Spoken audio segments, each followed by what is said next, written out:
Le coup de feu a retenti dans le ranch de Preston Barlow. C'était un matin glacial de janvier en l'an 1876. Ce tir n'était pas fait pour tuer, mais pour faire taire des souvenirs qui refusaient de mourir. Il se tenait sur son porche à Laramie, dans le territoire du Wyoming. Le fusil fumant était pointé vers le ciel. Son souffle formait des nuages dans l'air glacial. Il regardait une autre aube se lever sur une terre qui semblait plus vide chaque année. 3 ans s'étaient écoulés depuis que la fièvre avait emporté sa femme et son jeune fils. Preston était devenu un fantôme, hantant sa propre propriété. Il travaillait jusqu'à l'épuisement chaque jour et buvait jusqu'à l'engourdissement chaque nuit. Les autres éleveurs de la région avaient cessé de l'inviter au rassemblement en ville. Même son employé ne lui parlait que lorsque c'était absolument nécessaire. Intimidé par la fureur froide qui semblait émaner de lui, c'était pas mal de lui, comme la chaleur d'un fer à marquer. Le bruit de sabots et de roues crissant sur le sol gelé attira son attention. Preston plissa les yeux vers la route principale qui traversait sa propriété. Un chariot approchait, se déplaçant lentement. En se rapprochant, il put distinguer une femme qui le conduisait, enveloppée dans une lourde cape de laine. Derrière le chariot trottait la créature la plus ridicule que Preston ait jamais vue. Un petit âne gris avec des oreilles qui paraissaient trop grandes pour sa tête, et une démarche qu'on ne pouvait que qualifier de sautillante. L'âne semblait suivre le chariot de son plein gré.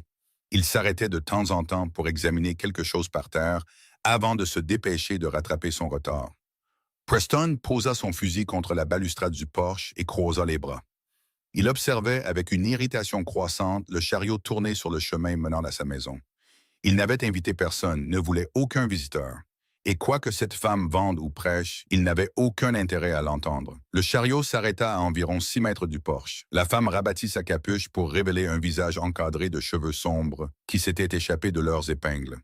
Elle semblait être dans le milieu de la vingtaine, avec des yeux intelligents qui l'évaluèrent avec la même lassitude qu'il ressentait envers elle. « Monsieur Barlow », appela-t-elle, sa voix claire et stable, malgré le froid. « C'est bien moi », répondit Preston, son ton indiquant clairement qu'elle n'était pas la bienvenue. « Quoi que vous vendiez, je n'achète pas. » La femme descendit du chariot avec une aisance habituée. L'âne trottina immédiatement vers elle, lui donnant un coup de nez sur l'épaule. Elle tapota distraitement l'animal avant de tourner toute son attention vers Preston. « Je ne vends rien, Monsieur Barlow. Je m'appelle Catherine Nelson et je suis sage-femme. On m'a dit en ville que vous pourriez avoir une cabane ou une dépendance que je pourrais louer. Je viens d'arriver à Laramie et j'ai besoin d'un endroit pour établir ma pratique. » Preston la regarda, sincèrement confus. « On vous a mal renseigné. Je ne loue pas de bâtiment et je ne veux certainement pas d'une sage-femme qui s'installe sur mes terres. » La mâchoire de Catherine se crispa légèrement, mais sa voix resta calme. « Le monsieur du magasin général, monsieur Hutchkins, a dit que vous aviez une cabane de contremaître inutilisée et que vous seriez peut-être disposé à la louer pour un prix raisonnable. Je peux payer 3 mois d'avance. » « Hutchkins parle trop, » grogna Preston. Il avait bien une vieille cabane de contremaître à l'extrémité de sa propriété. Elle était inutilisée depuis que son ancien contremaître avait pris sa retraite et était retourné dans l'Est 2 ans auparavant. Mais la dernière chose que Preston voulait, c'était quelqu'un vivant sur ses terres. Surtout une femme qui essaierait probablement de le civiliser ou pire, d'avoir pitié de lui. « La cabane n'est pas disponible. Vous devriez essayer ailleurs. » L'âne, apparemment ennuyé par la conversation, s'approcha du porche et commença à renifler les bottes de Preston. Preston baissa les yeux sur la créature avec incrédulité. « Qu'est-ce qui ne va pas avec cet animal? »« Il n'y a rien qui ne va pas avec Clémentine, » dit Catherine, une pointe de défense dans la voix. « Elle est simplement curieuse et amicale, des traits que vous pourriez envisager de cultiver vous-même. » Les yeux de Preston se rétrécirent. « Votre ânesse s'appelle Clémentine? »« Oui, et elle a de meilleures manières que la plupart des gens que j'ai rencontrés depuis mon arrivée dans le territoire du Wyoming, » répondit Catherine, s'avançant pour récupérer l'ânesse errante. Ce faisant, son pied se prit dans une ornière gelée au sol et elle trébucha, criant en tombant en avant. Preston bougea sans réfléchir, descendant du porche et la rattrapant avant qu'elle ne touche le sol. Pendant un instant, il restait figé, ses mains agrippant ses bras, son visage à quelques centimètres de sa poitrine. « Merci, » dit Catherine doucement, se reculant et redressant sa cape. Ses joues avaient rougi, Que ce soit de gêne ou de froid, Preston ne pouvait le dire. Je m'excuse pour l'intrusion. Je trouverai un autre endroit. Elle commença à retourner vers son chariot, l'ânesse la suivant docilement. Preston se surprit à l'appeler avant de pouvoir s'arrêter. « Attendez! » Catherine se retourna, son expression méfiante. Preston passa une main dans ses cheveux, frustré contre lui-même. Mais il ne pouvait ignorer le fait qu'elle était clairement nouvelle dans la région. Et l'hiver dans le Wyoming n'était pas tendre avec ceux qui n'y étaient pas préparés. La cabane a besoin de travaux. Le toit fuit probablement, et le poêle n'a pas été utilisé depuis 2 ans. Je suis doué pour les réparations, dit rapidement Catherine, l'espoir illuminant ses traits. Et je ne vous dérangerai pas. Vous saurez à peine que je suis là. Preston en doutait fort, surtout avec cette honnête ridicule. Mais il se surprit à hocher la tête. 3 mois de loyer payé d'avance. 50 $. 50 $. Les yeux de Catherine s'écarquillèrent. C'est du vol, Monsieur Barlow. Le prix courant pour une cabane est de 15 $ par mois au maximum. Alors je suppose que vous feriez mieux d'en trouver une à 15 $ par mois, répondit Preston, se retournant vers son poche. 30 $ pour 3 mois, contra Catherine. Et j'inclurai des services médicaux si vous ou vos employés en avez besoin. Preston s'arrêta, réfléchissant. Il avait 6 hommes qui travaillaient pour lui, et le médecin le plus proche était à une demi-journée de cheval. L'été dernier, un de ses employés avait eu une vilaine infection à cause d'une coupure qui lui avait presque coûté sa jambe. 40 $ et vous restez dans votre coin. 35 et je resterai dans mon coin, sauf si on m'appelle, dit fermement Catherine. Preston se retourna pour la regarder à nouveau, étudiant son expression déterminée. Il y avait de l'acier chez cette femme, réalisa-t-il. Une force qui lui rappelait inconfortablement sa défunte femme. Bien. 35 $, 3 mois. Après ça, nous discuterons du renouvellement ou vous partirez. Le sourire qui illumina le visage de Catherine fut comme un rayon de soleil à travers des nuages d'orage. Preston sentit quelque chose se tordre inconfortablement dans sa poitrine. Il l'ignora, retournant d'un pas lourd sur son porche pour récupérer son fusil. La cabane est à environ un demi-mile à l'ouest, près de la lisière des arbres. Vous ne pouvez pas la manquer. J'irai plus tard pour m'assurer que la cheminée n'est pas bouchée. Merci, Monsieur Barlow, dit Catherine en remontant sur son chariot. Vraiment, j'apprécie votre gentillesse. Ce n'est pas de la gentillesse, marmonna Preston, mais elle avait déjà claqué la langue au cheval et commencé à l'avancer. L'ânesse, Clémentine, lança un dernier regard curieux à Preston avant de trotter après le chariot, ses oreilles surdimensionnées battant à chaque pas sautillant. Preston les regarda disparaître derrière un bouquet de pins avant de rentrer dans sa maison. L'intérieur était sombre et froid, le feu dans l'âtre s'étant réduit à des braises. Il n'avait pas pris la peine de nettoyer depuis des semaines, et de la vaisselle sale était empilée sur toutes les surfaces. Il se dit qu'il avait fait une erreur en laissant Catherine louer la cabane, qu'il regretterait de l'avoir sur sa propriété. Mais l'argent aiderait à couvrir les dépenses du printemps, et si elle restait vraiment dans son coin, cela n'aurait pas d'importance. Il passa le reste de la matinée à s'occuper de ses chevaux, vérifiant les abreuvoirs qui avaient gelé pendant la nuit et brisant la glace avec une lourde barre de fer. Ses employés arrivèrent vers midi, 6 hommes âgés de 19 à 53 ans, tous burinés par des années de travail en plein air. Ils saluèrent Preston d'un signe de tête et se mirent au travail sans avoir besoin d'instructions, ce que Preston préférait. Il payait bien et à temps, et en retour, ces hommes ne se mêlaient pas de sa vie personnelle et n'attendaient pas de conversation au-delà de ce qui était nécessaire pour gérer le ranch. Vers le milieu de l'après-midi, Preston scella son engrebail et se dirigea vers la vieille cabane du contremaître. La journée s'était légèrement réchauffée, bien que des nuages s'accumulaient à l'horizon, promettant plus de neige pour le soir. En approchant de la cabane, il put voir de la fumée s'élever de la cheminée et le chariot de Catherine garé à côté de la petite structure. L'ânesse était attachée à un poteau, et alors que Preston descendait de cheval, elle se mit à faire un bruit qui ne pouvait être décrit que comme un braillement enthousiaste. « Chut, Clémentine !» La voix de Catherine venait de l'intérieur de la cabane. « Tu vas te déranger, Monsieur Barlow. »« Trop tard !» cria Preston, attachant son cheval à côté du chariot. L'ânesse tendit immédiatement le cou vers son hongre, et le cheval de Preston renifla et s'éloigna de la créature autant que la corde le permettait.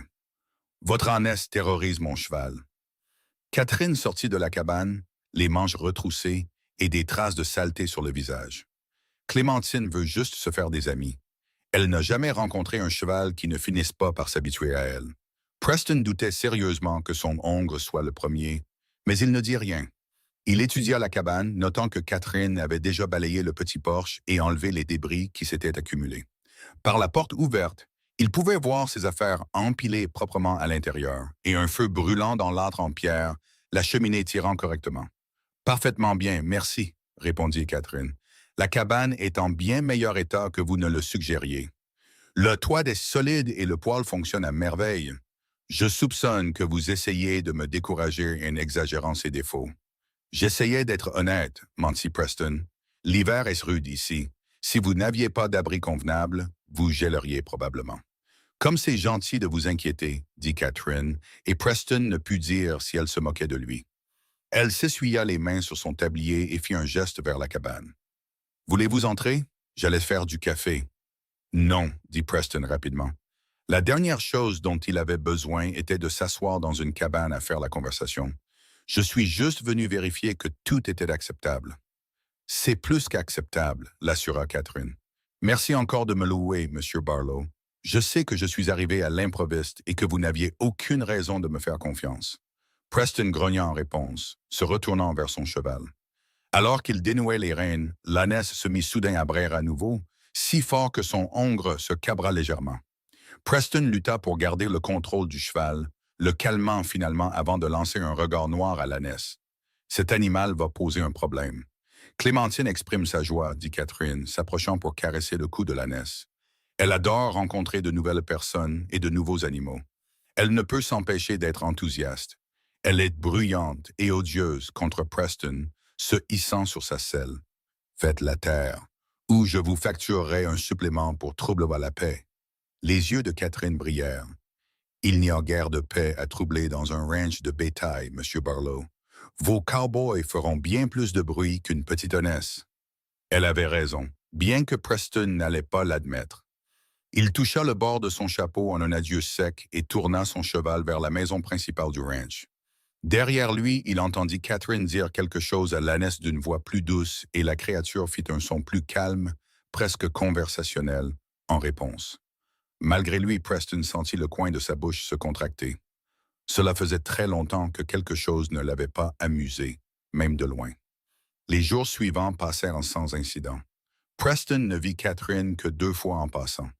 Une fois quand elle se rendit en ville dans son chariot, et une fois quand elle traversa sa propriété vers un ranch voisin. Les 2 fois, elle salua poliment et continua son chemin, tenant sa promesse de ne pas le déranger. L'ânesse, cependant, semblait avoir d'autres idées. Preston commença à trouver des preuves des pérégrinations de la créature. Des empreintes de sabots près de son écurie, une pomme à moitié mangée laissée sur la balustrade de son porche.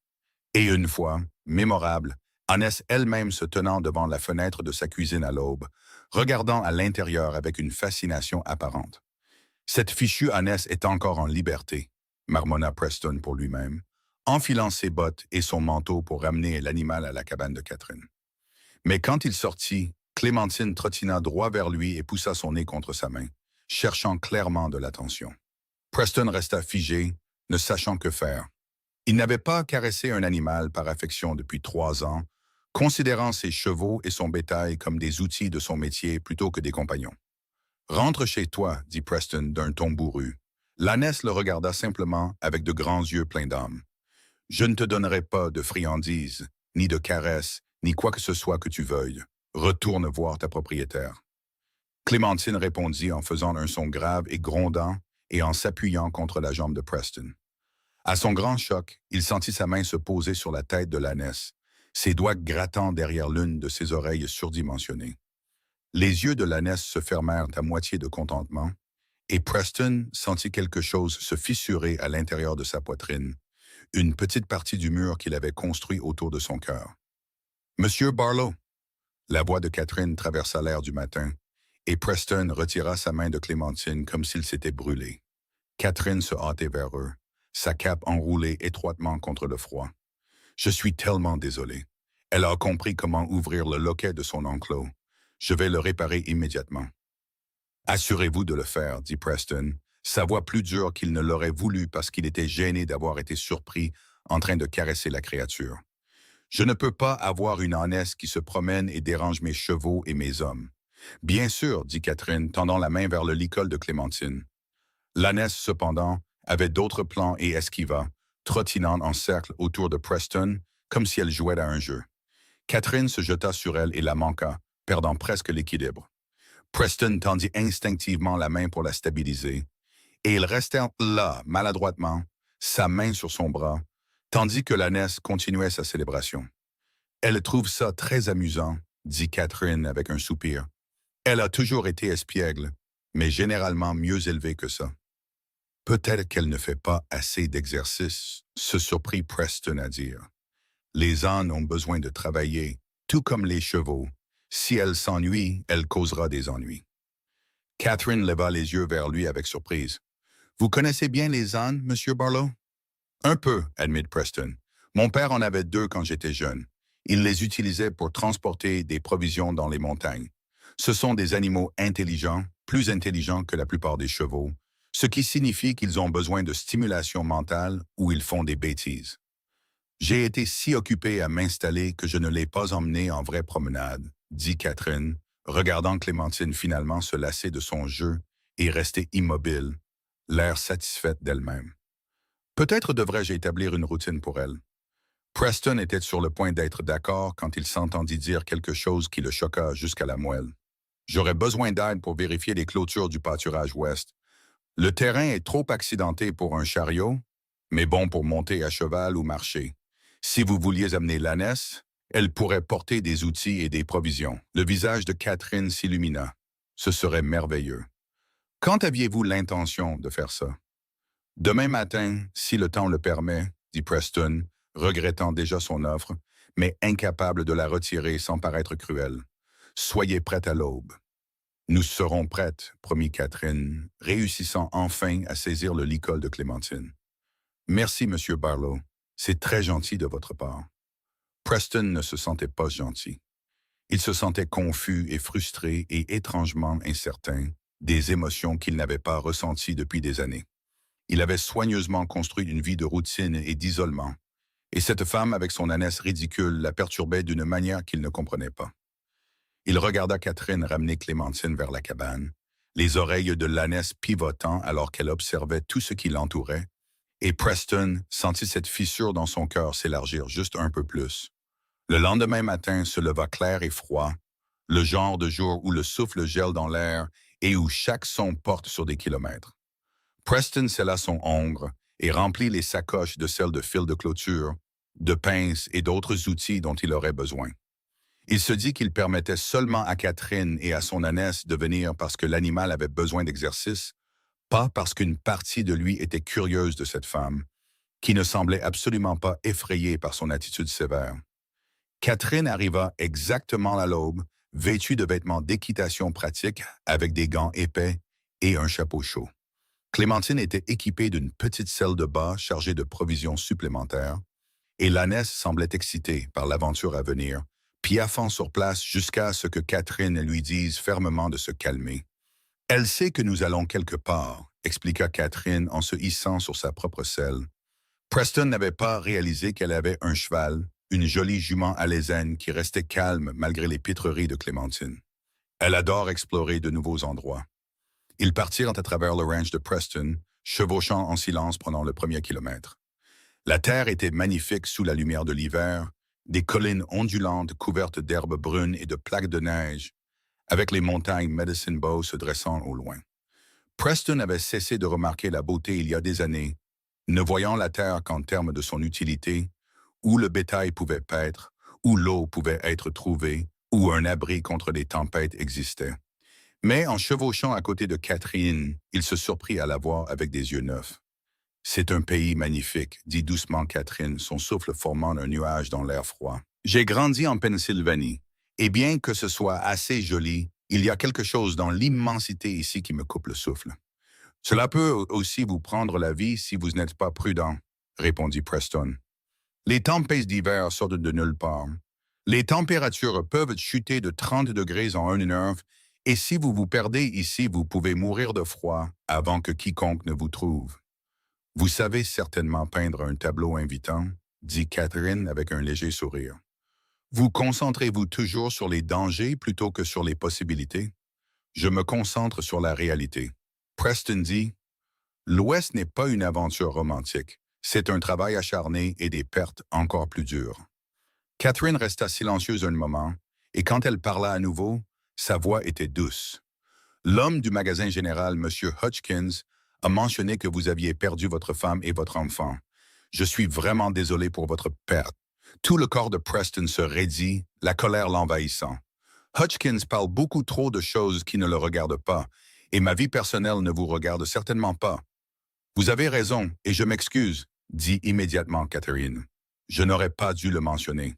Je voulais seulement exprimer ma sympathie, pas être indiscrète. Ils chevauchèrent en silence inconfortable pendant un autre kilomètre avant que Preston ne repère la première section de clôture qui nécessitait une réparation. Il descendit de cheval et commença à examiner le fil qui s'était détaché des poteaux. Catherine descendit également et commença à déballer les outils de la selle de Clémentine.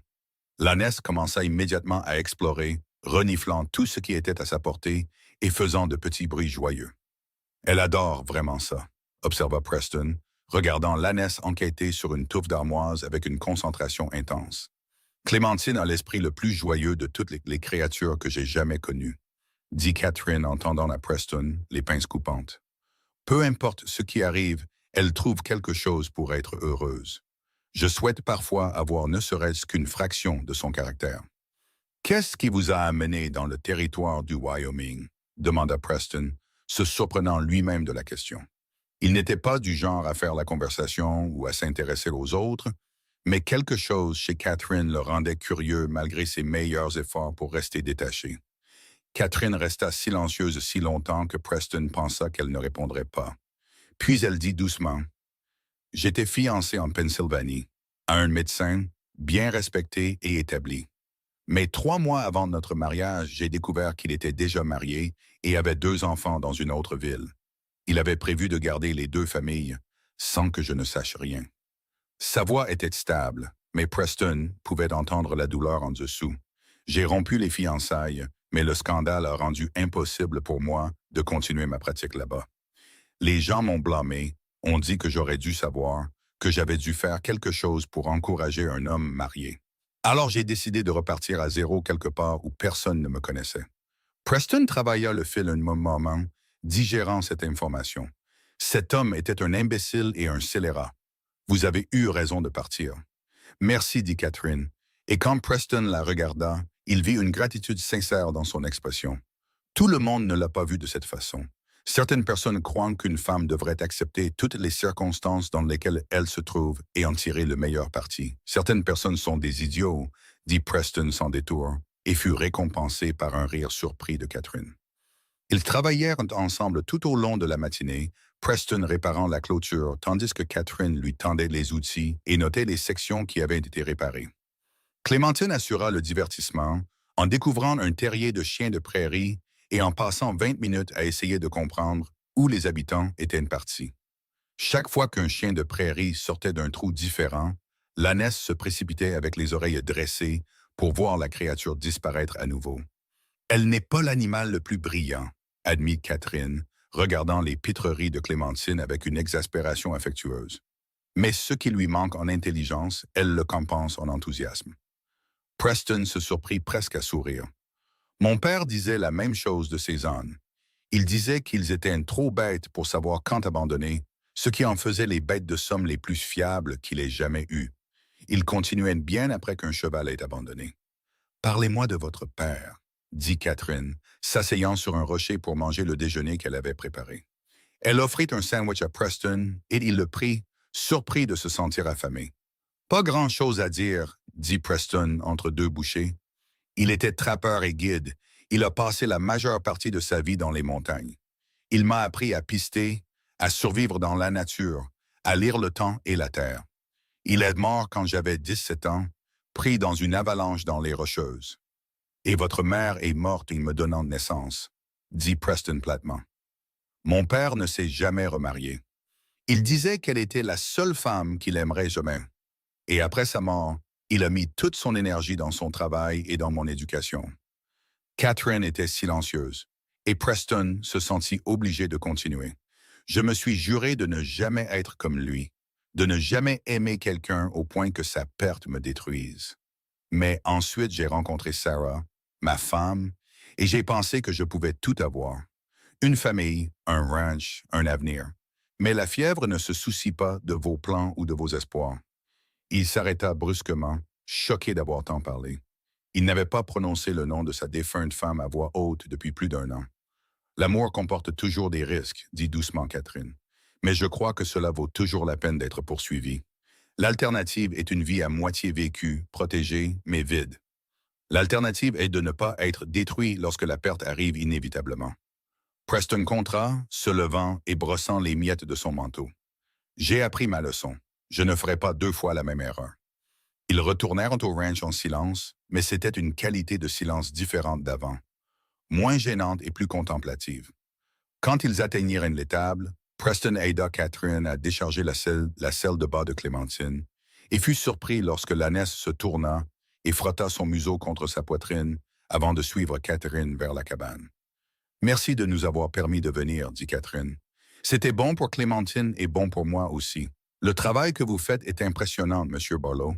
Vous avez construit quelque chose de substantiel ici. » « C'est juste un ranch, » dit Preston, mal à l'aise avec les éloges. « C'est plus que ça, » insista Catherine. « C'est un héritage, une marque que vous laissez sur cette terre, et ça compte. » Preston la regarda s'éloigner, menant Clémentine par une corde, et se sentit confus par les émotions qui tourbillonnaient en lui.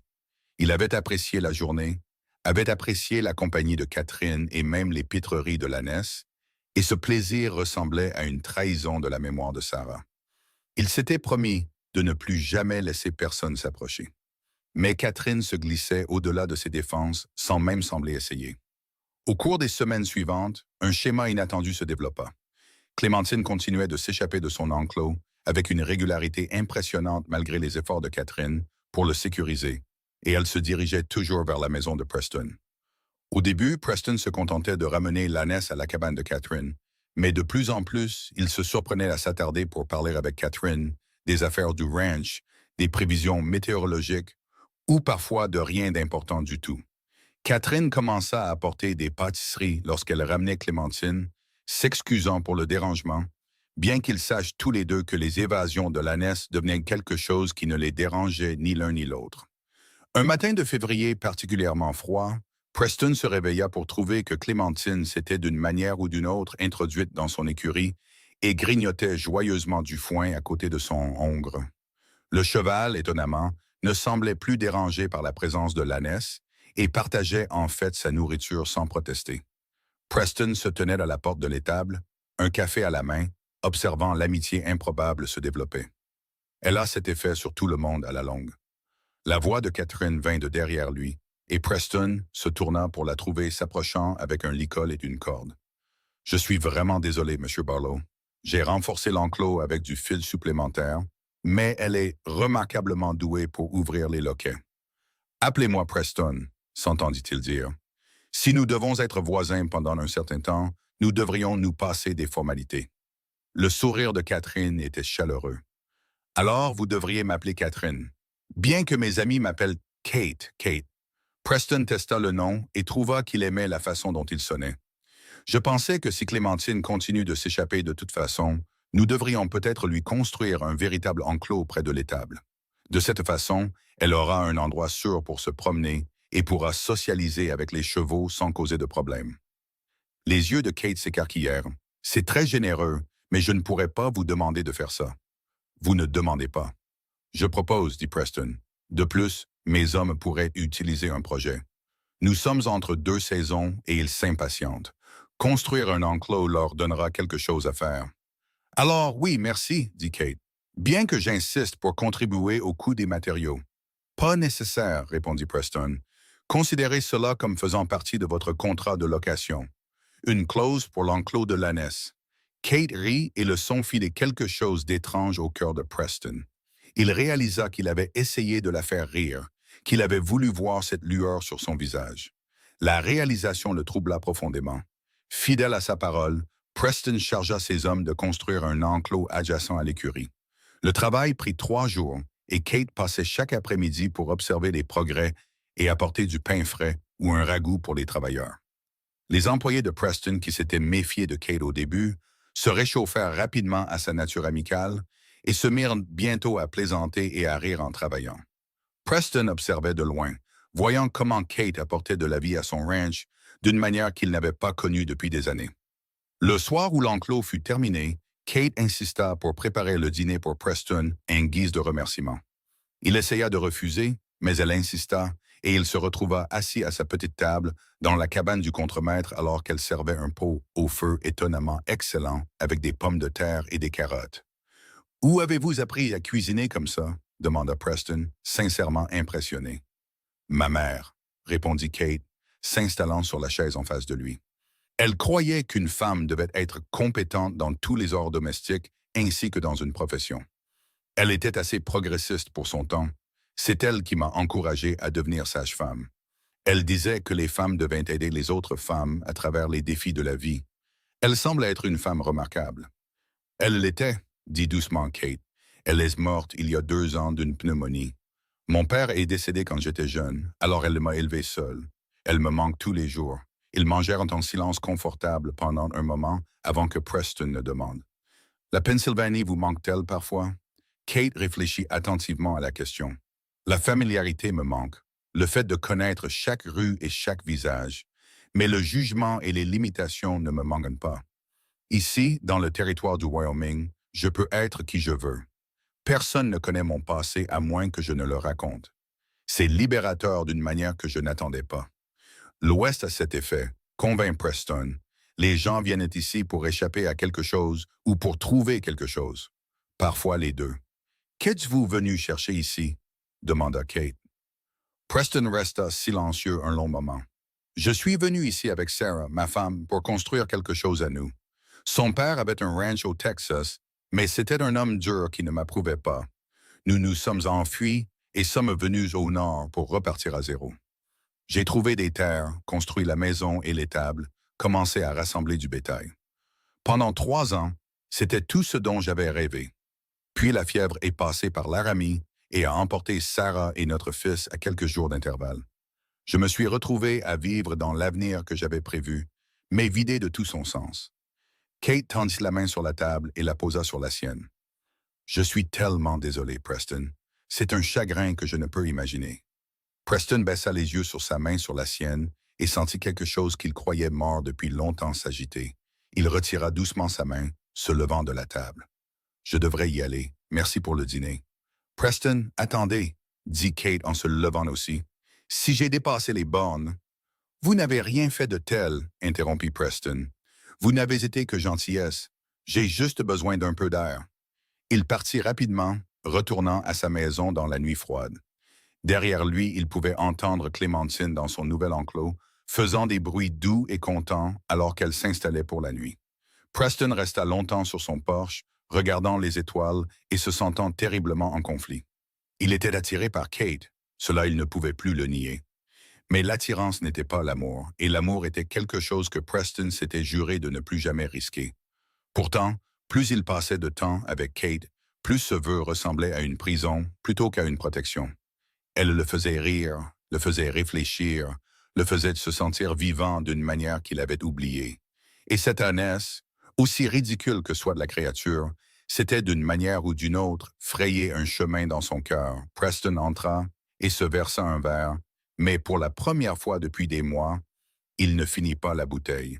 Il s'assit dans son fauteuil près du feu mourant et pensa à ce que son père avait dit après la mort de la mère de Preston. Son père avait prétendu qu'il n'aimerait plus jamais, mais Preston se souvenait de moments où le visage de son père s'adoucissait à la vue d'un coucher de soleil ou en apprenant à Preston à pister. Son père s'était fermé à l'amour romantique, mais il n'avait jamais cessé d'aimer la vie elle-même. Preston avait fait le contraire, continuant à travailler et à survivre, mais sans joie ni connexion. Peut-être que Kate avait raison. Peut-être qu'une vie à moitié vécue, protégée mais vide, n'était pas vraiment vivre du tout. Le lendemain matin, Preston se réveilla avec un sentiment de détermination qu'il n'avait pas ressenti depuis des années. Il fit ses corvées matinales puis se rendit à la cabane de Kate, où il la trouva en train de s'occuper de son jardin d'herbes aromatiques malgré le froid. Celles-ci ne survivront pas jusqu'au printemps à moins que vous ne leur construisiez un châssis froid, dit Preston en guise de salutation. Kate leva les yeux, se protégeant du soleil. Un châssis froid, une boîte avec un couvercle en verre ou en toile huilée qui retient la chaleur, expliqua Preston.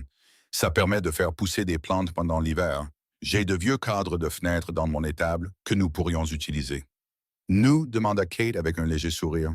Eh bien, je sais comment en construire un et vous non, dit Preston d'un ton bourru, à moins que vous ne vouliez gaspiller tout l'argent que vous avez dépensé pour ces graines.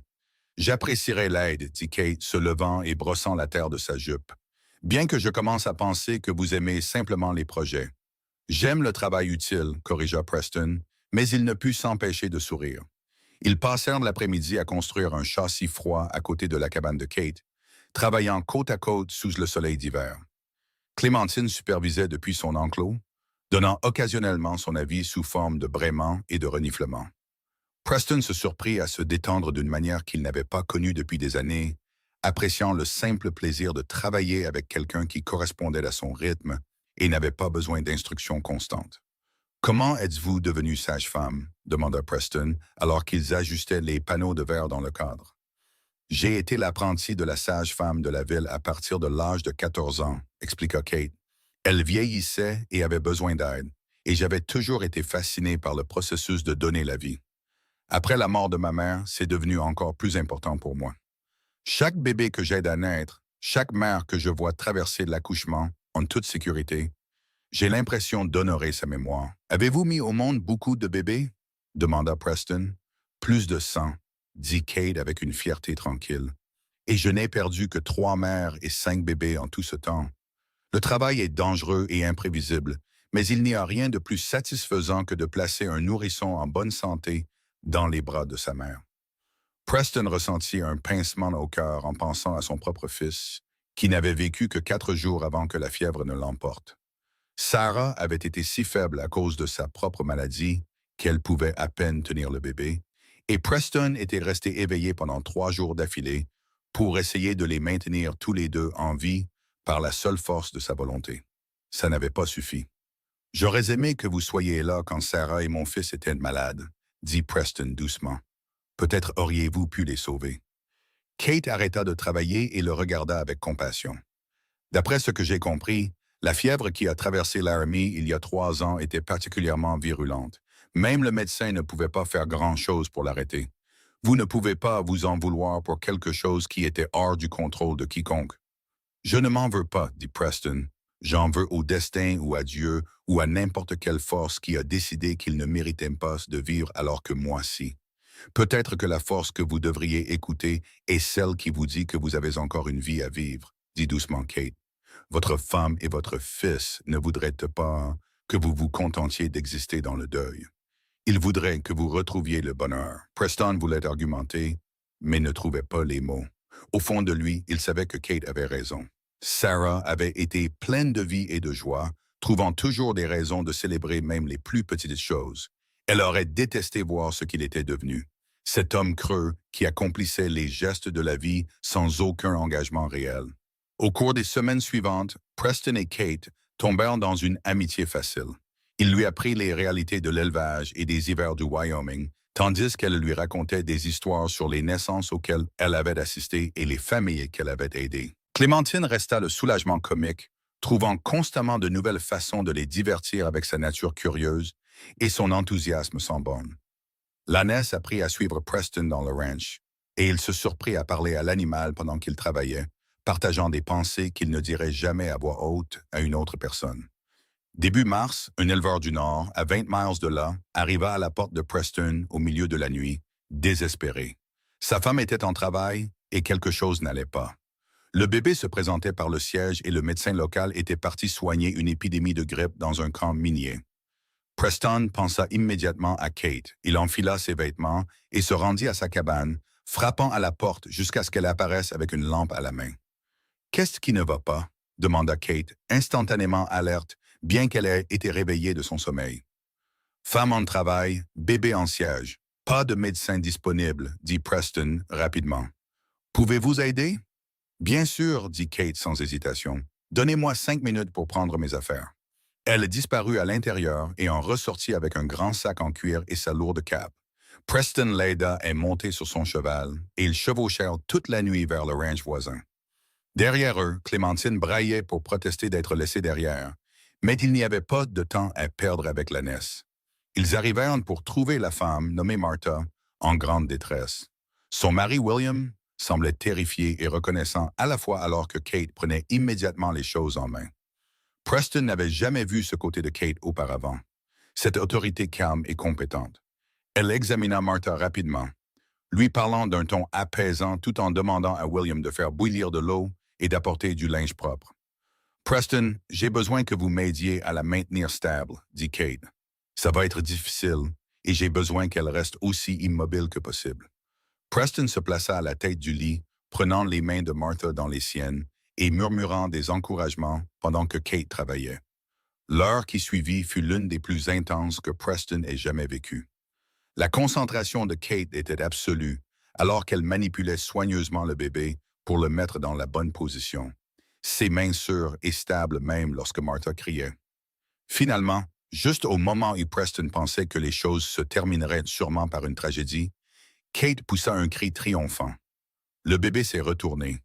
Martha, à votre prochaine contraction, vous devez pousser de toutes vos forces. 20 minutes plus tard, le cri d'un bébé remplit la cabane et William fondit en larmes de soulagement. Kate nettoya et enveloppa le nourrisson, un garçon en bonne santé, et le plaça dans les bras épuisés de Martha. Vous avez fait un travail magnifique, dit Kate à Martha. Reposez-vous maintenant, vous irez bien tous les deux. Dehors, alors que l'aube se levait sur les montagnes, Preston aida Kate à nettoyer ses fournitures. Ses mains tremblaient, l'adrénaline de la nuit le rattrapant enfin. Vous avez été incroyable là-dedans, dit Preston. Je n'ai jamais rien vu de tel. C'est ce que je fais, dit simplement Kate, bien qu'elle ait l'air épuisée. Bien que j'admette que c'était l'un des accouchements les plus difficiles que j'ai gérés. Si nous étions arrivés ne serait-ce qu'une heure plus tard, je ne pense pas que j'aurais pu les sauver tous les deux. Preston ressentit une vague d'émotion si forte qu'elle faillit le renverser. Kate venait de sauver 2 vies grâce à son talent et son courage, et la voir travailler l'avait remplie d'une admiration qui allait bien au-delà de la simple attirance. C'était une femme de substance et de force, quelqu'un qui affrontait la peur et le danger pour aider les autres. Kate, dit Preston, puis s'arrêta, ne sachant pas ce qu'il voulait dire. Elle leva les yeux vers lui, son visage fatigué mais rayonnant de la satisfaction de son succès. « Oui, je suis content que vous soyez venu à Laramie, » dit finalement Preston. « Je suis content que vous ayez loué ma cabane. Je suis même content que vous ayez amené cette ânesse ridicule qui n'arrête pas de s'échapper. » Kate sourit. « C'est toute une confession de la part de l'homme qui ne voulait rien avoir à faire avec moi quand je suis arrivé. »« J'avais tort, » admit Preston. « Vous avez apporté quelque chose à mon ranch qui manquait. Je ne sais pas comment l'appeler, mais tout semble différent maintenant. »« Mieux. Je suis contente, » dit doucement Kate, « parce que vous m'avez donné quelque chose dont j'avais besoin aussi. Un endroit où appartenir et un ami qui ne me juge pas pour mon passé. » Ils retournèrent au ranch de Preston dans la lumière grandissante, tous deux trop fatigués pour parler, mais à l'aise dans le silence. Quand ils arrivèrent, ils trouvèrent que Clémentine s'était d'une manière ou d'une autre échappée de son enclos et se tenait sur le porche de Preston, ayant clairement passé la nuit à attendre leur retour. La scène était si absurde que Preston et Kate se mirent à rire, la tension de la nuit se brisant en vagues de gaieté partagée. « Cette ânesse va me tuer, » dit Preston en descendant de cheval et en se dirigeant vers Clémentine. L'ânesse lui frotta immédiatement la poitrine, faisant des bruits joyeux. Preston se surprit à enlacer le cou de l'animal, submergé par une affection inattendue. « Espèce de créature ridicule, tu ne peux pas continuer à t'échapper comme ça. » Elle s'inquiétait pour nous, dit Kate en les rejoignant sur le porche. Les animaux savent quand quelque chose d'important se passe. Elle a dû sentir qu'on avait besoin de nous ailleurs. Preston regarda Kate par-dessus le dos de Clémentine, et quelque chose passa entre eux, une compréhension qui allait plus loin que les mots. Ils avaient affronté le danger ensemble, avaient sauvé des vies ensemble, et ce lien n'était pas quelque chose qui pouvait être facilement écarté. Restez pour le petit déjeuner, dit Preston impulsivement. Laissez-moi cuisiner pour vous pour une fois. Kate hésita, clairement épuisée, mais hocha ensuite la tête. J'aimerais bien. Preston prépara du café et des œufs pendant que Kate s'asseyait à sa table de cuisine, Clémentine, visible par la fenêtre, s'étant installée dans la cour. Ils mangèrent en silence confortable. Et quand les yeux de Kate commencèrent à se fermer, Preston insista pour qu'elle se repose sur son canapé plutôt que de retourner à sa cabane. Elle protesta faiblement, mais s'endormit en quelques minutes, blottie sous une couverture que Preston avait bordée autour d'elle. Preston s'assit dans son fauteuil en regardant Kate dormir, sentant des émotions qu'il croyait enfouies pour toujours remonter à la surface. Il tenait à cette femme profondément et sincèrement. La réalisation le terrifiait, mais semblait aussi inévitable, comme si tout depuis l'arrivée de Kate avait mené à ce moment. Quand Kate se réveilla plusieurs heures plus tard, Preston avait préparé le déjeuner et lisait près du feu. Elle s'assit, l'air désorienté un instant avant de se souvenir où elle était. « Je m'excuse de m'être endormie chez vous », dit Kate en repoussant ses cheveux de son visage. « Ce n'était pas convenable. Vous avez sauvé 2 vies la nuit dernière et vous étiez épuisé, » répondit Preston.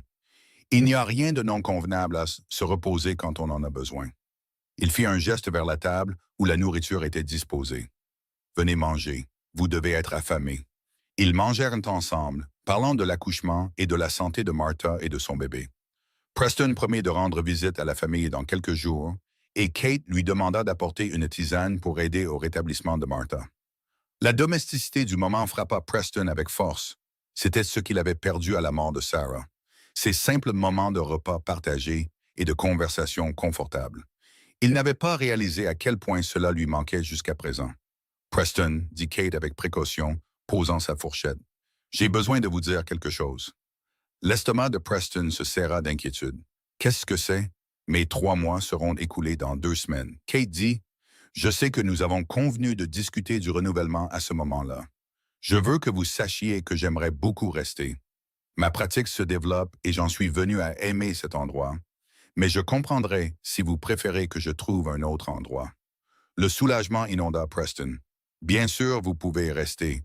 Je vais rédiger un nouveau contrat de location. 6 mois cette fois, à moins que vous ne préfériez plus longtemps. »« 6 mois, c'est bien, » dit Kate, son sourire radieux. « Merci, Preston. Votre cabane est devenue ma maison. »« Ce n'est pas grand-chose comme cabane, » dit Preston. « Je pensais que si vous prévoyez de rester à long terme, nous pourrions faire des améliorations. Ajouter une pièce pour vos fournitures médicales, peut-être un porche couvert. Ce serait merveilleux, dit Kate, bien que j'insiste pour payer les matériaux. Nous pouvons discuter des détails, dit Preston, ne voulant pas discuter d'argent. La vérité était qu'il aurait payé pour les améliorations de toute façon parce qu'il voulait que Kate soit à l'aise, qu'elle ait des raisons de rester. Les semaines suivantes passèrent rapidement, alors que le printemps commençait à s'imposer sur le paysage du Wyoming. Preston et ses hommes travaillèrent à améliorer la cabane de Kate, ajoutant la nouvelle pièce et le porche. La pratique de Kate continua de croître à mesure que la nouvelle de sa réussite dans l'accouchement de Martha se répandait. Elle fut appelée plusieurs fois pour assister à des naissances, et Preston se surprit à s'inquiéter chaque fois qu'elle partait, attendant de la voir revenir en toute sécurité avant de pouvoir se détendre. Clémentine était devenue une figure incontournable du ranch, aimée de tous les hommes de Preston, qui lui donnaient souvent des friandises et passaient leur pause à la caresser. L'ânesse avait réalisé la prédiction de Kate, gagnant le cœur de chaque cheval de l'étable jusqu'à ce qu'il l'accepte comme faisant partie du troupeau. Même le hongre de Preston, initialement si opposé à l'ânesse, cherchait maintenant sa compagnie et hennissait chaque fois que Clémentine approchait. Un soir de fin avril, Preston invita Kate à dîner chez lui. Il avait passé toute la journée à nettoyer, chose qu'il n'avait pas faite depuis des années, et avait même cueilli des fleurs sauvages pour mettre sur la table. Ses mains tremblaient réellement alors qu'il préparait le repas, un poulet rôti avec des légumes. Il se dit que c'était juste un dîner amical entre voisins, mais il savait qu'il se mentait. C'était un dîner de cour, bien qu'il ne l'ait pas encore admis à Kate. Kate arriva vêtue d'une robe bleue que Preston n'avait jamais vue auparavant, ses cheveux arrangés dans un style plus doux que son chignon pratique habituel. Elle était magnifique. Et Preston sentit son souffle se couper quand il ouvrit la porte. Vous êtes ravissante, dit Preston, puis sentit son visage chauffer. Il n'avait pas fait de compliment à une femme depuis des années et se sentit soudain maladroit. Merci, dit Kate, ses propres joues rougissantes. Votre maison est magnifique. Vous avez fait le ménage? Un peu, admit Preston. J'ai pensé qu'il était temps que j'arrête de vivre comme un ermite. Le dîner fut étonnamment facile, leur conversation coulant naturellement alors qu'ils parlaient du ranch, de la pratique de Kate et des plans pour l'été. Après avoir mangé, Preston leur versa à chacun un petit verre de whisky et ils se déplacèrent sur le porche pour regarder le coucher du soleil. « J'ai besoin de vous dire quelque chose, » dit Preston, son cœur battant la chamade. Il avait répété ce discours toute la journée, mais maintenant les mots semblaient inadéquats. « Quand vous êtes arrivé, je ne voulais pas de vous ici. J'avais construit ma vie autour de la solitude, de ne me soucier de personne ni de rien au-delà de la survie de base. Vous et cette ânesse avez tout perturbé et je vous en ai voulu. » Kate était silencieuse, son expression illisible dans la lumière déclinante. Preston continua, se forçant à être honnête. Mais quelque part en chemin, mon ressentiment s'est transformé en autre chose. J'ai commencé à attendre avec impatience les évasions de Clémentine parce que cela signifiait que je vous verrais. J'ai commencé à trouver des excuses pour visiter votre cabane ou vous inviter à aider aux travaux du ranch. Je ne me suis pas senti comme ça depuis la mort de Sarah, et ça me terrifie. « De quelle manière? » demande doucement Kate. « Comme si je me souciais de ce qui vous arrive, » dit Preston. « Comme si la pensée de votre départ me serrait la poitrine. Comme si je voulais tout savoir de vous.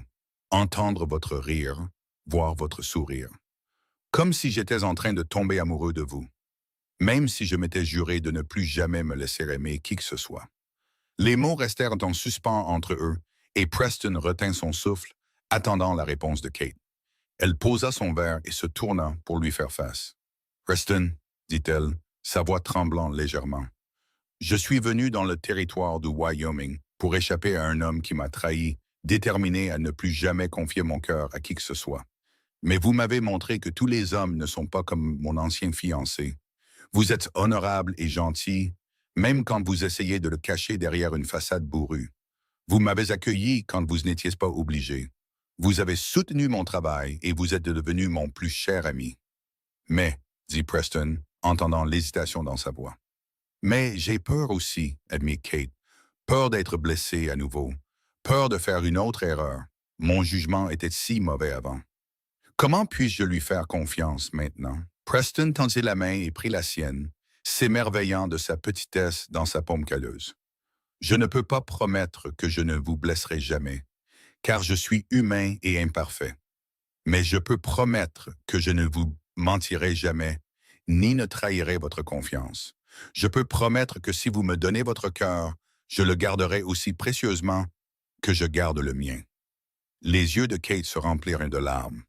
Je crois que je suis déjà amoureuse de vous, murmura-t-elle. Je me bats contre ça depuis des semaines, me disant que c'était trop tôt, trop rapide, trop risqué.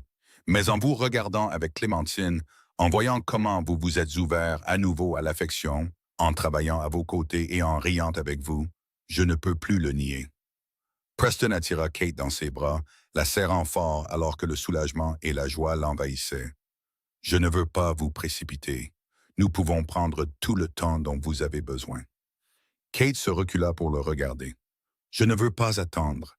J'ai déjà perdu trop de temps à avoir peur. Embrassez-moi, Preston. » Preston abaissa sa bouche sur la sienne, et le baiser fut tout ce qu'il n'avait pas osé espérer, tendre et passionné, familier et nouveau à la fois.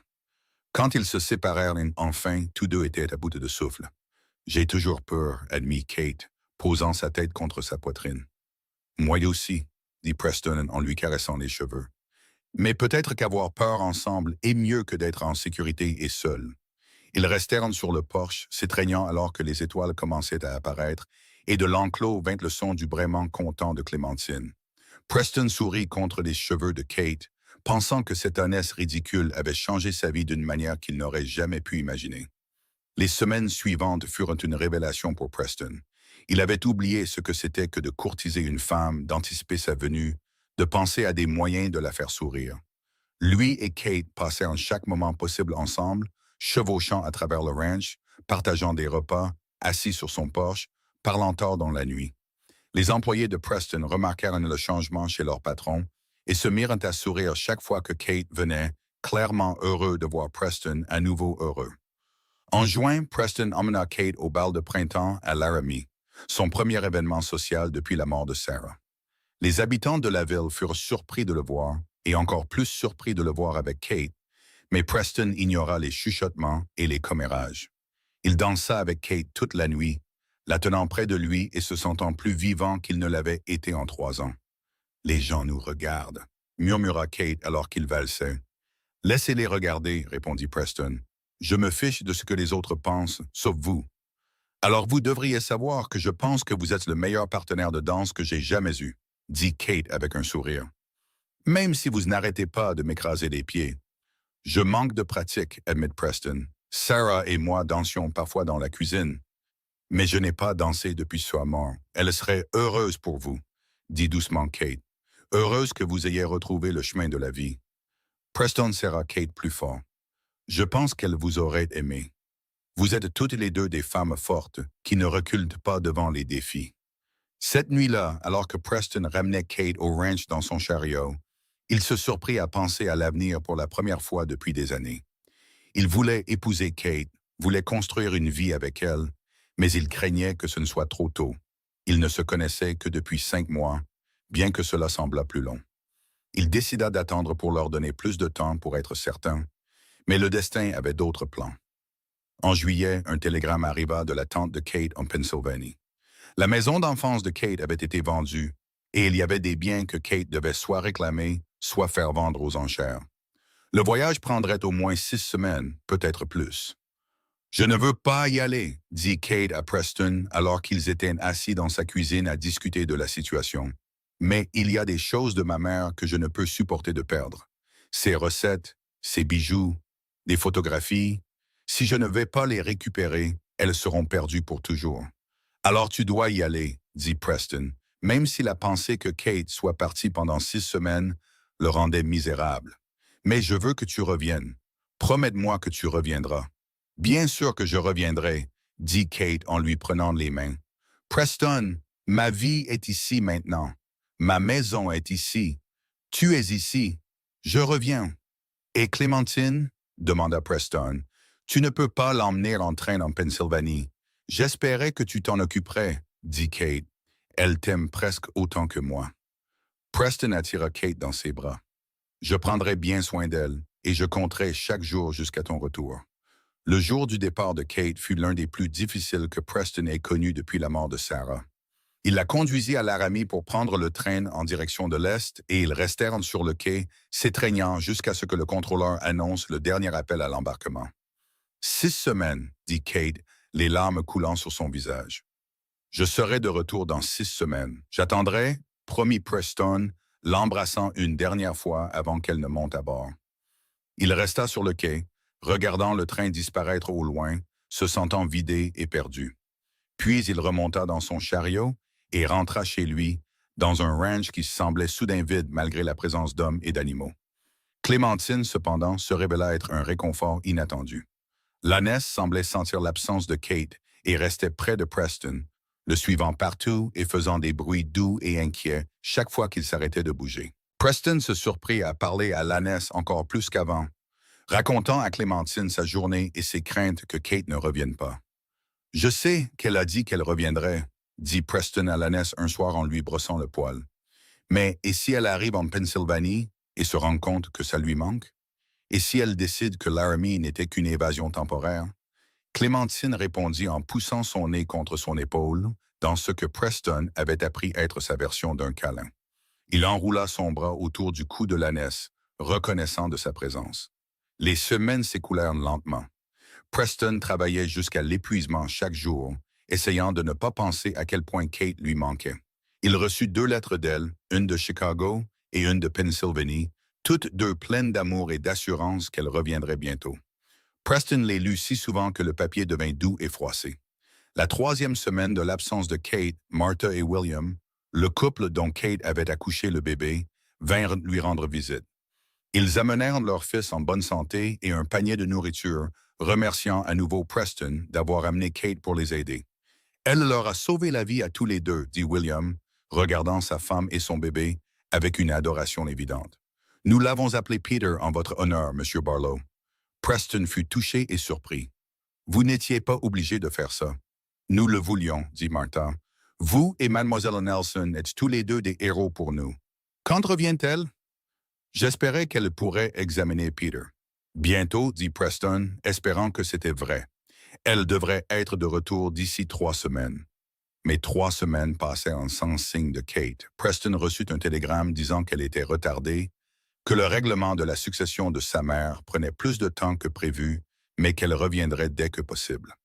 Preston essaya de ne pas paniquer, essaya de croire que Kate tiendrait sa parole, mais le doute le rongeait. « Et si elle ne revient pas? » demanda Preston à Clémentine alors qu'il se tenait près de la clôture un soir, regardant le coucher du soleil. « Et si j'ouvre à nouveau mon cœur, juste pour qu'il soit brisé? » Clémentine brailla longuement et fort, comme pour le gronder pour son manque de foi. Preston sourit malgré lui. « Tu as raison. Kate a dit qu'elle reviendrait et elle tient ses promesses.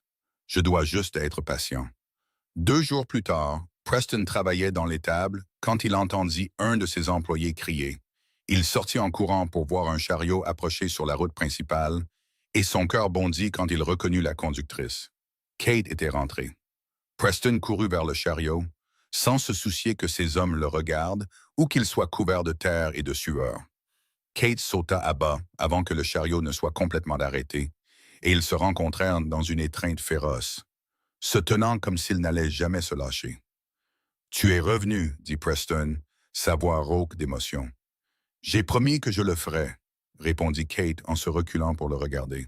« As-tu douté de moi? » « Chaque jour, admet Preston, mais j'ai essayé d'avoir la foi. »« Bien, dit Kate en levant la main pour lui caresser le visage. « Parce que j'ai quelque chose d'important à te dire. Quand j'étais en Pennsylvanie, j'ai vu mon ancienne vie clairement pour la première fois. Les gens qui me jugeaient, les limites de ce que je pouvais faire et être, la bienséance étouffante qui régissait tout. Et j'ai réalisé que le territoire du Wyoming m'avait donné quelque chose d'inestimable. La liberté d'être moi-même, d'exercer ma profession sans être constamment remise en question, de faire mes propres choix. Je suis content, dit Preston, ne comprenant pas tout à fait où elle voulait en venir. Kate sourit. Ce que j'essaie de dire, et je le fais mal, c'est que je ne veux plus être seulement ta voisine, Preston. Je ne veux pas vivre dans cette cabane et te voir seulement quand nous le prévoyons. Je veux être ta femme, ta partenaire, ton égale dans la construction de ce ranch et de cette vie. Preston la regarda, osant à peine croire ce qu'il entendait. « Es-tu en train de me demander de t'épouser? »« Je suppose que oui, dit Kate avec un rire nerveux, à moins que tu ne préfères faire la demande. » Preston tomba à genoux là, dans la poussière, prenant la main de Kate. « Catherine Nelson, veux-tu m'épouser? Veux-tu partager ma maison et ma vie? Supporter mes humeurs et mes erreurs, m'aider à être un homme meilleur que je n'aurais jamais cru pouvoir l'être? » « Oui, dit Kate, les larmes coulant sur son visage. « Oui, je t'épouserai. » Derrière eux, les employés de Preston se mirent à applaudir et Clémentine se mit à braire avec ce qui ne pouvait être décrit que comme de la joie. Preston se leva et attira Kate dans un baiser, sans se soucier qu'ils aient un public, se souciant seulement que la femme qu'il aimait soit revenue à lui et ait accepté d'être sa femme. Ils se marièrent 2 semaines plus tard lors d'une cérémonie simple à Laramie, avec la moitié de la ville présente. Preston portait son meilleur costume et Kate portait une robe de couleur crème qu'elle avait ramenée de Pennsylvanie. Clémentine eut une place d'honneur au premier rang, ornée de rubans et de fleurs, et ne brailla qu'une seule fois pendant la cérémonie.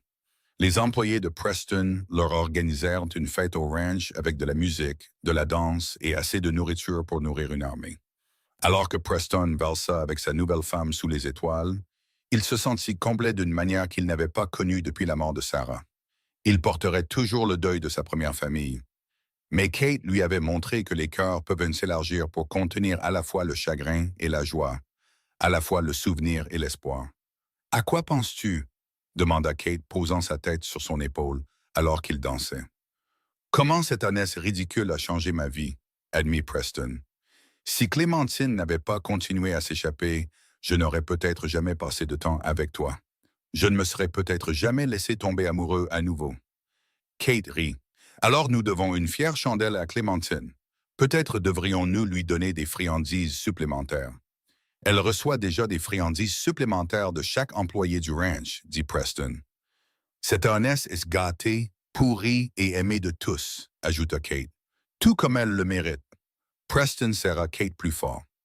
Tout comme tu mérites d'être aimée. Je promets que je passerai chaque jour à te montrer à quel point tu comptes pour moi.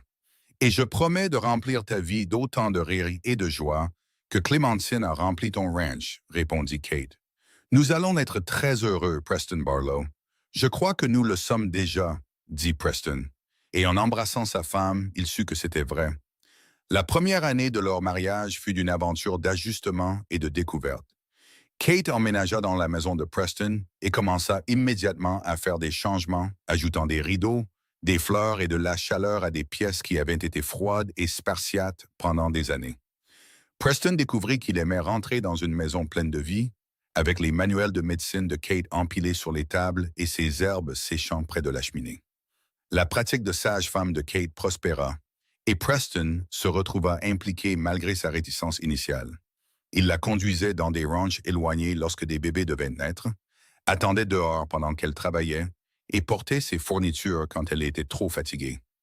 Les familles que Kate aidait leur étaient reconnaissantes à tous les deux, et Preston découvrit un sens du but qu'il n'avait pas attendu. Aider à amener une nouvelle vie au monde, même indirectement, aida à guérir la blessure de la perte de son propre enfant. Clémentine continua d'être une source de joie et de frustration occasionnelle.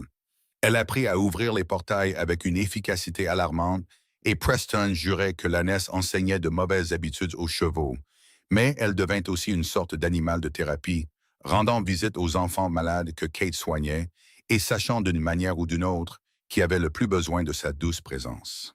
Au printemps de 1877, Kate annonça à Preston qu'elle était enceinte. Il ressentit une terreur et une joie égales, les souvenirs de la perte de Sarah et de leur jeune fils revenant en force. Mais Kate lui tint les mains et lui parla calmement des réalités de l'accouchement, des précautions qu'il prendrait, de ses propres connaissances et compétences. J'ai peur aussi, admit Kate, mais je suis aussi excitée.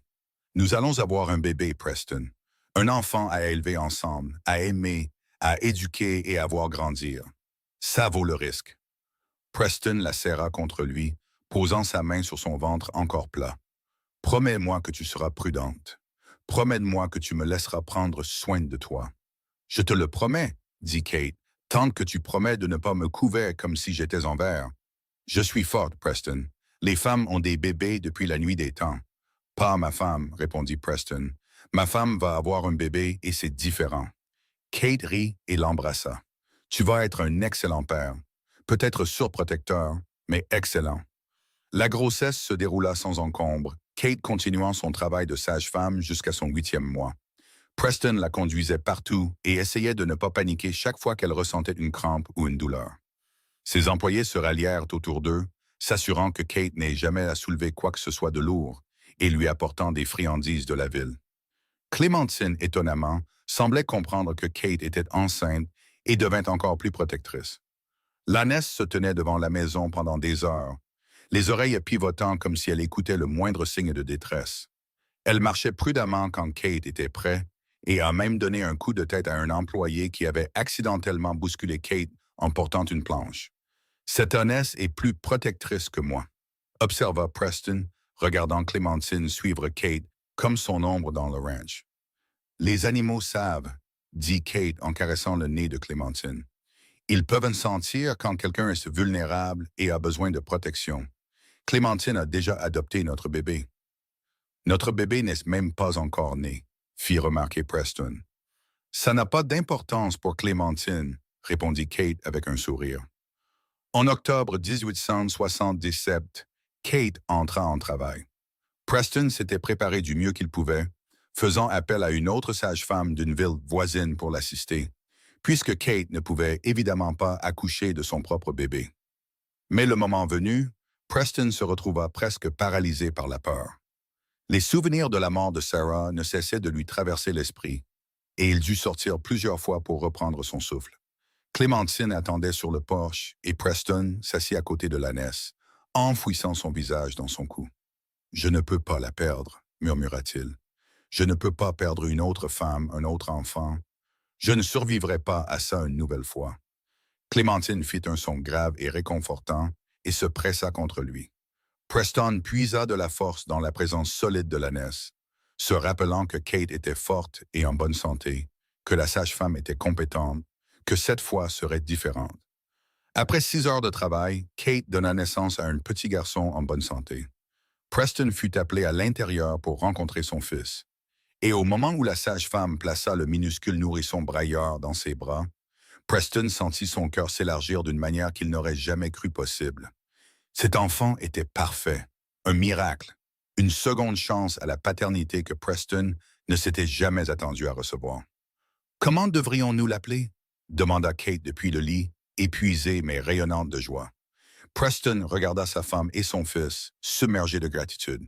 « Je pensais à Michael, d'après ton père, et James comme deuxième prénom, d'après le mien. » « Michael James Barlow, dit Kate, testant le nom. C'est parfait. » Preston s'assit à côté du lit, tenant son fils et la main de sa femme, et sentit la paix s'installer sur lui comme une couverture chaude.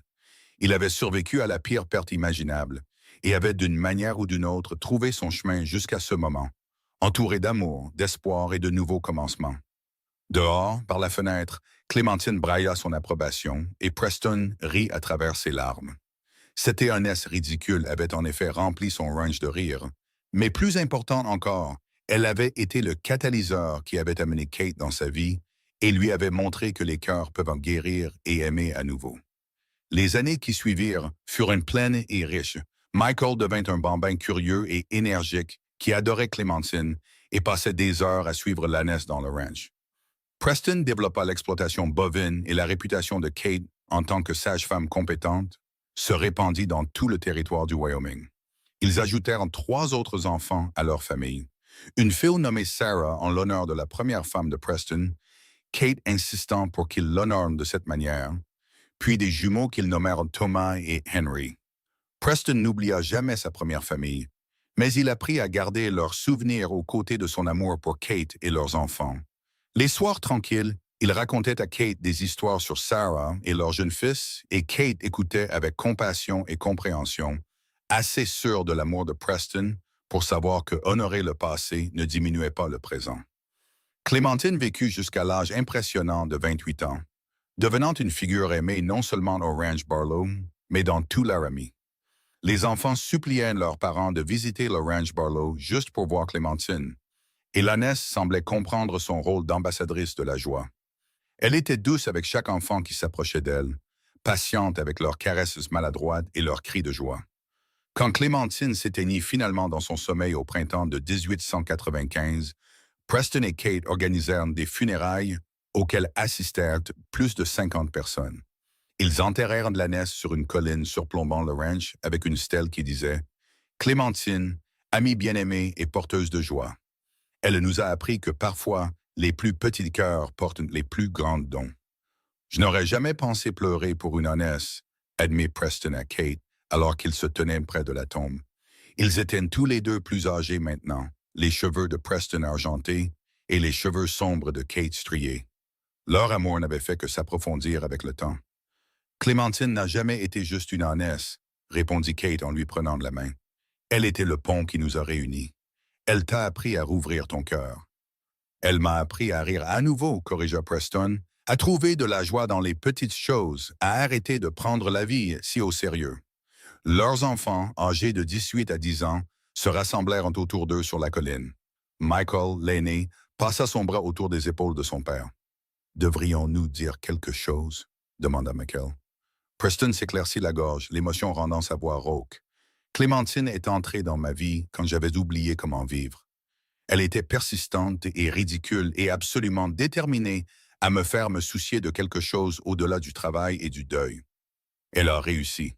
Grâce à cette ânesse, j'ai ouvert mon cœur assez pour laisser entrer votre mère, et cela a mené à vous tous. Alors, je suppose que ce que je veux dire, c'est merci ma vieille. Merci d'avoir été assez têtue pour continuer à t'échapper, assez bruyante pour exiger de l'attention et assez douce pour te frayer un chemin à travers toutes mes défenses. Tu as changé ma vie et je ne t'oublierai jamais. Kate essuya les larmes de ses joues. Je veux ajouter quelque chose. Clémentine était ma compagne quand je suis arrivé dans le territoire du Wyoming. Effrayée, blessée et déterminée à ne plus jamais faire confiance à personne. Elle m'a réconforté quand j'étais seul et m'a donné du courage quand j'avais peur. Elle était avec moi la nuit où j'ai rencontré Preston, et je crois qu'elle savait avant nous deux que nous étions faits l'un pour l'autre. Les animaux ont une sagesse que nous négligeons souvent, et la sagesse de Clémentine était simplement ceci. Choisissez la joie, choisissez la connexion, choisissez l'amour. C'est ainsi que j'essaie de vivre ma vie, et c'est l'héritage que Clémentine nous a laissé. Ils se tinrent ensemble en famille, regardant le soleil se coucher sur le ranch qui avait été témoin de tant de pertes et de tant d'amour. Preston sentit Kate s'appuyer contre lui et enroula son bras autour d'elle, reconnaissant pour chaque moment qu'ils avaient partagé, chaque défi qu'ils avaient affronté ensemble, chaque rire, chaque larme et chaque jour ordinaire qui avait constitué leur vie. « Je t'aime », murmura Preston dans les cheveux de Kate. « Je t'aime aussi », répondit Kate. « Toujours. » Alors qu'ils redescendaient la colline vers la maison du ranch, maintenant agrandie et améliorée au fil des ans, Preston pensa au voyage qui l'avait amené ici. D'un homme brisé, se cachant de la vie à un mari et père entouré d'amour. Tout avait commencé par un coup de feu tiré vers le ciel par frustration, et s'était terminé par une famille, un héritage et un cœur qui avaient appris à contenir à la fois le chagrin et la joie sans être submergés par l'un ou l'autre. Le ranch continua de prospérer sous la direction de Preston et finalement de Michael, l'aîné apprenant le métier. Kate continua son travail de sage-femme jusqu'à l'âge de 60 ans, mettant au monde des centaines de bébés au cours de sa carrière et formant 3 jeunes femmes pour prendre la relève. Elle devint connue dans tout le Wyoming comme l'une des sages-femmes les plus compétentes du territoire.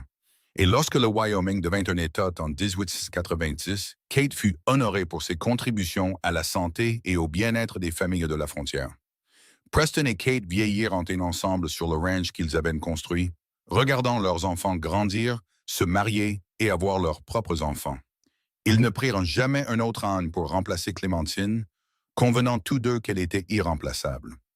Mais ils eurent toujours une affection particulière pour les ânes et leurs petits-enfants se firent raconter des histoires sur l'animal remarquable qui avait réuni leurs grands-parents. Pour leur 30e anniversaire de mariage en 1906, Preston emmena Kate sur la colline où Clémentine était enterrée. Ils étaient tous deux à la fin de la soixantaine maintenant, plus lents et plus gris, mais toujours forts. Preston avait apporté un pique-nique et ils s'assirent ensemble, regardant le ranch, comptant le bétail et les chevaux, et se remémorant toutes les années qui avaient passé. « As-tu jamais regretté d'être venu dans le territoire du Wyoming ?» demanda Preston en versant à Kate un verre de vin. Kate le regarda avec surprise. « Jamais, pas un seul instant. C'est ici que je devais être. C'est toi que je devais trouver. » Même si c'était dur parfois, insista Preston, les hivers, l'isolement, les dangers de la vie à la frontière. Surtout parce que c'était dur parfois, répondit fermement Kate. Les vies faciles font des gens faibles. Les défis que nous avons affrontés ensemble nous ont rendus plus forts, ont rendu notre amour plus profond. Je ne changerai rien à notre parcours. Preston prit sa main, s'émerveillant de la façon dont elle s'ajustait encore si bien dans la sienne. J'ai passé 3 ans à penser que ma vie était finie quand Sarah s'est morte. Je ne faisais que suivre le mouvement, attendant la mort sans même m'en rendre compte. Puis tu es arrivé avec cette honnête ridicule et tu m'as forcé à revenir dans le monde des vivants. Tu m'as donné une seconde chance à tout. L'amour, la paternité, le bonheur. Je ne pourrai jamais assez te remercier pour ça. Tu me remercies chaque jour, dit Kate en posant sa tête sur son épaule. En étant un mari et un père merveilleux, en construisant cette vie avec moi et choisissant l'amour plutôt que la peur, c'est tout le remerciement dont j'ai besoin. Ils s'assirent en silence confortable, regardant les nuages dériver dans le ciel et écoutant les bruits du ranch en contrebas. Preston pensa au cycle de la vie, au début et au fin, et à tout ce qui se trouve entre les deux. Il pensa à la sagesse simple de Clémentine que Kate avait identifiée des années auparavant. Choisissez la joie, choisissez la connexion, choisissez l'amour. Je te choisis, dit soudain Preston. Chaque jour pour le reste de ma vie, je te choisis. Kate se tourna pour l'embrasser, et à 67 ans, Preston ressentit la même vague d'amour qu'il avait ressentie lorsque Kate avait accepté de l'épouser. Certaines choses, réalisa-t-il, ne font que s'améliorer avec le temps. Preston Barlow vécut jusqu'à l'âge de 83 ans, passant ses dernières années entouré d'enfants, de petits-enfants et finalement d'arrière-petits-enfants. Kate fut à ses côtés jusqu'à la fin, lui tenant la main alors qu'il s'éteignait paisiblement dans son sommeil. Ses derniers mots pour elle furent simples mais profonds. « Merci de m'avoir appris à vivre à nouveau. » Kate vécut encore 5 ans après la mort de Preston, continuant à s'impliquer dans la vie de ses enfants et dans la communauté de Laramie. Elle passa ses dernières années à écrire les histoires des naissances auxquelles elle avait assisté, créant un précieux document historique sur la médecine de la frontière. Elle écrivit aussi beaucoup sur sa vie avec Preston, voulant que leur histoire d'amour soit préservée pour les générations futures. Quand Kate mourut à 88 ans, elle fut enterrée à côté de Preston sur la colline, près de Clémentine. La stèle placée sur sa tombe disait « Catherine Nelson Barlow, épouse, mère, grand-mère et guérisseuse bien-aimée. Elle a apporté la lumière dans les endroits sombres et a appris aux autres à choisir la joie. » Le ranch resta dans la famille Barlow pendant des générations, chaque nouveau propriétaire ajoutant son propre chapitre à son histoire. Mais l'histoire qui était racontée le plus souvent, celle qui devint une légende à Laramie et au-delà, était l'histoire d'un cow-boy endurci qui avait tout perdu et d'une sage-femme qui arriva avec une ânesse joyeuse et comment ensemble ils construisirent une vie remplie d'amour, de rire et de la sagesse simple que choisir la joie face au chagrin est peut-être la chose la plus courageuse que l'on puisse faire. Des années après la disparition de Preston et Kate, les visiteurs du ranch Barlow s'arrêtaient aux 3 tombes sur la colline et s'interrogeaient sur le trio inhabituel qui y était enterré. Les guides locaux racontaient l'histoire de démembré dans le cow-boy qui pensait que sa vie était finie. Ah, t'étais fille, la sage-femme qui fuyait des fiançailles rompues, et l'ânesse qui les a réunis par pure persévérance et joie contagieuse. Les enfants demandaient si l'histoire était vraie, si une ânesse pouvait vraiment changer la vie de quelqu'un de manière si complète. Et les guides souriaient et disaient oui, c'était vrai, chaque mot. Parce que parfois, les choses les plus petites et les plus inattendues peuvent fissurer un cœur qui pensait ne jamais guérir. Parfois, il suffit d'une ânesse joyeuse, d'une femme courageuse et d'un homme prêt à risquer d'aimer à nouveau. Le soleil se couchait sur les montagnes Medicine Bow, peignant le ciel de nuances d'orange et d'or, et le vent murmurait à travers l'herbe recouvrant les 3 tombes. Et si vous écoutiez très attentivement, certaines personnes juraient que vous pouviez entendre le faible son d'un braiement joyeux d'une ânesse résonnant à travers les années, rappelant à tous ceux qui l'entendaient de choisir la joie, de choisir la connexion, de choisir l'amour. Parce qu'au final, ce sont les seules choses qui comptent vraiment. Le ranch Barlow existe encore aujourd'hui, plus d'1 siècle après que Preston et Kate y aient construit leur vie. La maison a été mise à jour et modernisée, les étables agrandies et améliorées, mais l'essence du lieu reste la même. C'est un témoignage de ce qui peut être construit lorsque 2 personnes brisées se trouvent et décident que la guérison vaut le risque d'être blessées à nouveau. Les nuits claires, lorsque les étoiles s'étendent sur le ciel du Wyoming en une couverture de lumière sans fin, les employés du ranch se rassemblent encore sur le porche pour raconter des histoires. Et l'histoire qu'ils racontent le plus souvent, celle qui ne vieillit jamais, peu importe le nombre de fois où elle est répétée, est l'histoire de Preston, Kate et Clémentine. Le cow-boy endurci qui a réappris à rire, la sage-femme compétente qui a trouvé un foyer après avoir été trahie, et l'ânesse joyeuse dont les évasions persistantes et la nature aimante ont rempli tout un ranch de rire et ont montré à tout le monde que même les cœurs les plus brisés peuvent guérir, s'ils reçoivent assez d'amour, de patience et peut-être juste un peu de détermination têtue d'une ânesse.